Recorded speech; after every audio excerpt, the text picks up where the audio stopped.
Hi. I haven't done one of this in a while. It's been, over a month now? But hey, better late than never. It means I get to talk about more films in a hopefully not as long video. Hopefully it's not going to be more than an hour. No one wants to see just some random guy sitting on his bedroom floor talking about films where no clips is going to be played. I'm an amateur, that's basically it. So yeah. I wasn't consistent in watching films for every week in September. Mainly the first week I only watched one film, and quite frankly, I didn't feel like just reviewing one film alone for 1 week. So here I am, reviewing a bunch of films together. Reviewing a bunch of films, all the films I watched this month. And just going to be consistent. And we've got a dog here got a dog here as well. He's going to be the special guest. Anyways, onto the films. Once again, I'm hopefully going to keep it a minute short. First up is Thunderbolts. I didn't want to watch this when it came out. Quite frankly, I've been nothing but disappointed by Disney, Marvel, and all that. So it just didn't intrigue me. But I finally watched it at the beginning of the month, and it's good. It's good. It's nowhere near the heights of the first three phases, and it will never be as great as No Way Home and Guardians 3, but it's a good time. I really enjoyed it. Yeah, it has a good story, interesting characters, good action, and a good message at the core. Nothing groundbreaking, but I'm glad it's not subpar or terrible. Next is The First Day Murder Club. This is so funny. Yeah, I like the story revolving around a bunch of retired individuals trying to keep their retirement home from being destroyed. I think it's being destroyed or being repurposed. Yeah, and the murder mystery aspect was intriguing to watch and to listen to.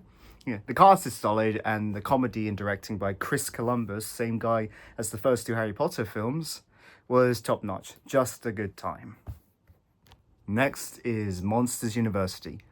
In my opinion, the best non-Toy Story Pixar sequel. You cannot argue with me with this one. That's my opinion. The story is exciting, the characters are all interesting and likable, at least the main characters, and the core message is something that can resonate with anyone. I'm very surprised that Pixar was able to do a message like this, that not every dream should be aspired towards, but it doesn't mean you should give up. But it doesn't mean you should give up on what you love most, because that could actually turn into something different than what you expected.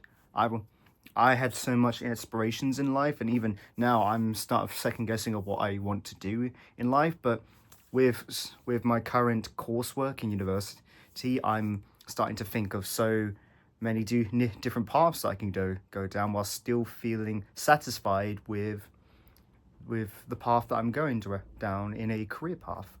I just think it's all good stuff. Next is Monsters, Inc., because of course I had to watch Monsters, Inc. after the sequel or the prequel.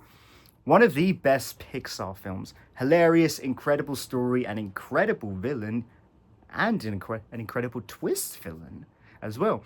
Very funny and likable main characters, and an ending that will make you cry. There's no point in arguing that this should be highly rated on a Pixar ranking list. It's definitely a top 5 for me. Next is all of Don't Hug Me, I'm Scared. The original 6, not the new season. Though I will talk about that whenever I fully watch it, because I've only watched a couple episodes. Even though it's been out for, a couple years now? It's bad on me. You don't get more absurd when it comes to these Muppets for horror fans' nightmare-fueled insanity. I appreciate that it doesn't hold back on the darkness at the end, and the gore, as well as the gore, giving it its own unique identity and truly creates an uncomfortable situation to put yourself in. Each of the episodes have its own charm and a catchy song to listen to. Yeah, here's my individual rankings of the 6, worst to best. I'm sorry. Yeah, I'll give my ratings on all of them individually at the end. Next up is Captain America: Civil War. The culmination of build-up and payoff from Age of Ultron, as well as The Winter Soldier, giving us a truly epic and tense film to follow. I think this is the best of the Russo brothers films in the MCU.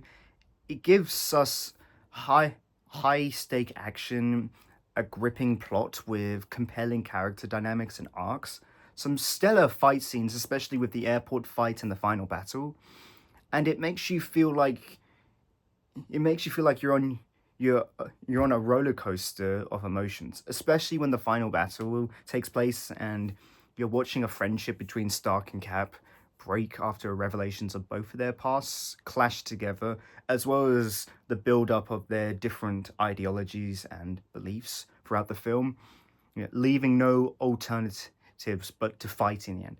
It makes you hate Baron Zemo all the more for causing the whole film's conflict to happen. It's some truly great stuff. Also, the introduction to Black Panther and Spider-Man in the MCU. What more could you want? Next is Corpse Bride. There's something about Tim Burton films that makes you feel alienated and creeped out, and yet awe-inspired by what's on screen. That's how I felt about Corpse Bride. I was creeped out by what's happening in one moment. Yeah. And yep. And when it feels like a kid's horror film, and then I'm watching the Corpse Bride dance in the wind under the night sky, and I'm just mesmerized by what I'm watching. The stop motion is brilliant. The voice acting is good all around, and the story is compelling with a nice ending to tie the whole film together. Next is Mirror Mirror. At least it's way better than the Zegler version. That's a bit harsh, let's be honest, but it's fine. It's a fine adaptation on Snow White. It actually has the dwarfs present in this. The romance is fine, the story is fine, the characters are fine. That's all I can say. A heads up here, these next few films, I watched these during my university course, and I'm not sure if you're going to easily find them anywhere. And I'm only going to talk about the ones I managed to find on Letterboxd, because I don't know where to find a poster for them. So yeah, I'm sorry. I'm just trying to get this released by Monday at the very least. I'm filming this on Saturday. So yeah, but if I manage to find these individually, I'll put it in the link. I'll put the links down below in the description, so that way you'll be able to watch them on your own hand. And it's good to watch truly unknown artists give their voices and give their perspectives and their storytellings. All of these are really good when it comes to individual, new, and very indie artists. But anyways, onto these short films. The first one is The Journey Never Starts, The Journey Never Ends. It's a short film that makes you start thinking about how your life has already gotten to where you are and where you should go from here. It made me reflect on my life and how fast time has passed since I was in school. Crazy how a bunch of questions that were showing up on the actual film can make you reflect on everything you've done to get to the point where you are at today. The animation is really good, and it has a good rhythm. It's definitely a unique film, and I think it's something that anyone could watch or should watch in order to feel a bit more inspired to where they're going to go on in the coming paths in life. The next one of these is 6 Weeks in June. Whilst the animation is very simplistic, it was a good reflection of a journey, how so much can be passed by so quickly and you could barely even notice it. It's very interesting. It's like when you're looking outside of a window and you just miss something out on a car ride, and you just miss something quickly and you just want to know what it was. It's kind of like that. It made me start thinking about stuff during my childhood, and especially during school. Like one time, and this is a real memory, I thought Friday happened 3 times in a row. And what I mean is, when the first Friday happened, and the next day came, it wasn't Saturday after Friday. It was Friday again. And then it happened again for a 3rd time in a row. Basically, it wasn't Friday, Saturday, Sunday. It was Friday, Friday, Friday. And then it was Saturday for some reason. That's a real memory I've had. And I swear I remembered this so vividly. It repeated 3 times and it made me so confused on the 3rd day. This is a real memory I have. I don't know what that was all about, but can someone else please let me know if they've had similar experiences? I'm dying to know if I'm not the only one. It was weird. But anyways, this was nice. It was very nice. Now this one is probably the short film that you probably know the most. I mean, it's got a 4.0 on Letterboxd, and it's got loads of reviews online, so Negative Space. Out of all the shorts, this is definitely one I think you're going to know about the most, or at least the most well-known out of these I'm talking about. The way the stop motion conveys the story is so well done. The visualization of the clothes as the underwater plants and fish is my favorite part. I really liked it. I felt for the main character and the loss of his dad. Having a dad is something everyone should experience, or at least a father figure in their life. And losing a parent can take a toll on someone, but you should always remember the good times you've had with them before they pass on. You should always cherish the moments that you have with them before they pass on. Yeah. Also, this lost an Oscar. How?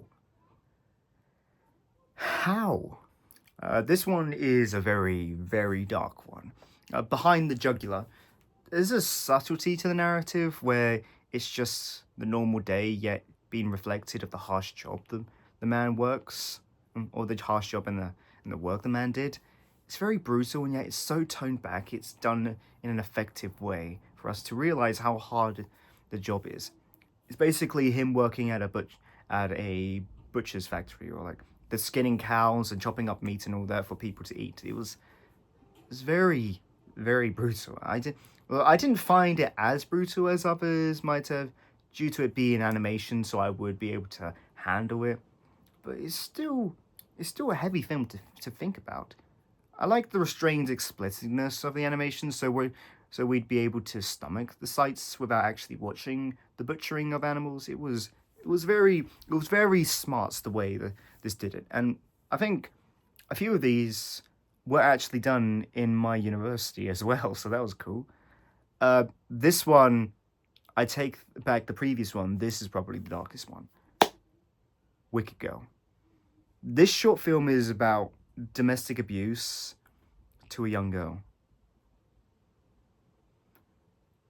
You might think, why did I watch this? Well, this and these other short films were shown to me during a lecture for my uni course. So we had to watch it and get a feel of other people's styles and types of stories they wanted to tell. Whilst it's so heavy and it makes me uncomfortable, it's conveyed so well and so subtly, which makes it a good watch, even if you don't want to watch it again. Yeah. The animation pairs great with the story, and it's something that should be told about, so stuff like domestic abuse towards other people will be stopped much sooner. And yeah, I think these sorts of stories should be told, because we don't know what other people's lives are like. You could see someone who's living their best lives on the outside, but they come from a broken home with a deadbeat dad, a drunken mum, and siblings who are doing drugs or are going down very not safe and friendly work paths. And these stories should be told, so at least we know what they're dealing with, and that way, if we ever know someone who's living like this, we'll be able to help them out in the best way that we can. But yeah, this is a really good short. It might be very uncomfortable, and there should be a trigger warning for the subject matter, but it's really good. The final one out of these short films is Mr. Madila. Well, here's something more lighthearted. A funny short about an interview with an individual who's a psychic or something, and his interactions with the interviewer is hilarious. I found the visuals creative and the voice of Mr. Madila entertaining. There's not much else. I'll find the links when I can, but for now I'm just giving you the poster, so at the very least you'll know what the title of the film is and what the posters are, so you have a better idea to where to look, you know. Here's the final two. The first of these two, Harry Potter and the Prisoner of Azkaban. Finally, we're getting back to full-length films. Everyone regards this as the best of the 8 films. I don't agree personally. Sure, it's the best made film, I'm not denying that. But it's not my favourite. It's stylistically stunning, the story is well-paced, and the character dynamics are so entertaining to watch, and the little subtle ways the characters move reflect their characters. I really like that. Alfonso Cuarón is a great director. I loved Children of Men, and I love this. I really should watch more of these films because he's such a good director. I am not denying that. He's such a good director. So much that's great about the films is in this film. I can't argue that it's great cinema. One of my favorite moments in all of the Harry Potter series is the Buckbeak flight. I will never forget how the way it made me feel when watching this. It's so good, and the music paired to it makes you feel so much awe-inspiring and levity. It's so beautiful. And I really wish that he directed another one of these films, but hey, at least he directed one of them. J.K. Rowling, you made a good decision by hiring Alfonso Cuarón to direct this film. But again, it's not my favorite. That honor goes to Harry Potter and the Order of the Phoenix. So much about these films I love is in this, more so than The Prisoner of Azkaban. It has the best plot, the best moments. The political angle is so well executed, and it really shows the struggle that Harry's going through after the death of Cedric and him being shunned by the Ministry of Magic and the magical world, or the wizarding world, for claiming that the Dark Lord Voldemort has returned. It has some of my favourite moments, and easily the best part is Dolores Umbridge. Now put down your pitchforks, let me explain. I love her so much because I hate her so much. She's so unlikable, despicable, and so easily hateable that you just want her to be sent to Azkaban. That I just can't help but love her. She's my favorite character that I love to hate. It makes the downfall all so satisfying. And it makes her downfall all the more rewarding and satisfying to watch. Especially after Harry expertly and poetically says, "I'm sorry, Professor. I must not tell lies." Insert George Lucas quote here. The final battle is thrilling, and it makes Neville more of a hero than a bumbling fool from where he was at the beginning of the series. You might not agree with me, and that's fine, but this is my favorite, and I'm taking ownership of that fact. It is also one of my favorite films of all time, so there's something there to ponder over, I guess. Anyways, with that massive ramble out of the way, on to the scores. For Thunderbolts, I'm giving it a 8 out of 10. Thursday Murder Club, a 9 out of 10.